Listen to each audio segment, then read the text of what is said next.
And welcome back to the Ducascope Studios here in Geneva. Joining me today is Claude Gentile, Director of BrainServe. So Claude, welcome back to the studios. Thank you, Jessica. So today we're talking about the possibility of a new banking license, which is called the Banking License Lite for FinTech. So first of all, what is the positioning of FINMA in regards to FinTech? So as a Swiss supervisory authority, FINMA has to ensure the stability, the reputation, and the competitiveness of the Swiss financial place. Whereas banking activities turn more and more into IT-based services and processes, I think FINMA will keep a quite liberal positioning in the future. Firstly, instead of two prescriptive rules, FINMA prefers to lay down quite flexible, clear, but quite flexible principles, because two prescriptive rules would not be bearable for banks, and I think it's not going to be changed with FinTech development.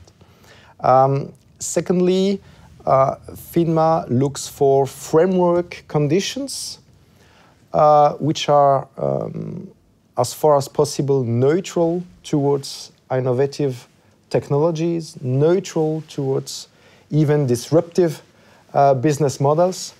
In other words, I think that FINMA will neither inhibit nor actively promote FinTech development here in Switzerland. You know, at other financial places which are in competition with Switzerland, for example in Singapore, authorities play another role of sponsor for development of FinTech. I don't think it's going to be the case here in Switzerland. And finally, the principle of proportionality already exists here in Switzerland and will still be applied by the FINMA in the future.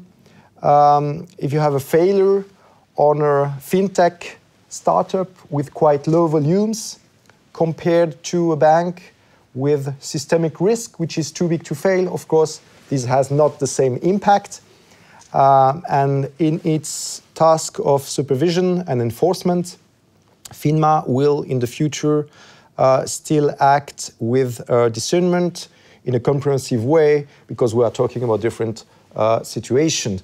So generally said, some adaptation is expected, but not really a revolution. Sure. And you mentioned that the risks in regards to innovation and technology developments. What are the risks in regards to banking and data protection? We should not forget that the FINMA in Switzerland should protect the bank clients and not the bank themselves. So in a historic point of view, focus has been set on equity questions, liquidity questions, market risk questions. Now, when FINMA talks about lower requirements for bank license, I don't think they are talking about laxity for data protection, but more on startup capital, which is, in a legal point of view, 10 million here in Switzerland. In the practice, more and more 30 million. Given the dependency towards information technology systems and the even better awareness of the society regarding personal data, I think, on the contrary, that data security and data privacy in Switzerland will be reinforced, including in case of outsourcing. We should not forget that client banking data in Switzerland often constitute profiles of personality that have to be especially protected. And what do you think the next steps are?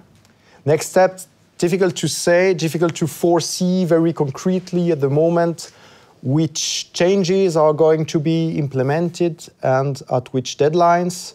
Probably FINMA will, first of all, if possible, exercise its discretionary power and then modify some FINMA ordinances and circulars, maybe exercise lobbying towards politics for more fundamental questions.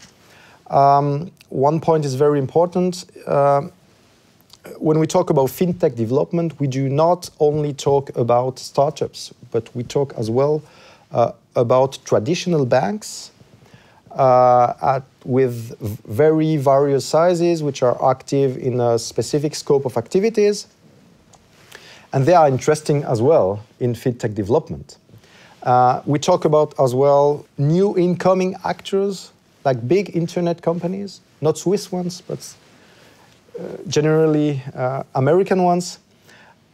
They are interested as well in this sector. Probably one big change would be to encapsulate this question of special license for fintech into the question of the universal banking approach. At the moment, you got one license and you can do retail, investment banking, wealth management. And maybe if in the future the FINMA tries to recast deeply all that approach, maybe we will have a category, a special one for fintech. One point which is going to be very important is legal safety, that the FINMA has to ensure for the banks and for their approved auditors. It's going to be a very important question for the future of the Swiss financial place. Absolutely. Well, Claude, thank you so much for coming in today and sharing your expertise with us. Thank you, Jessica. And thank you for watching. For all the latest Jugoscopy updates and interviews, do keep clicking back. Goodbye for now.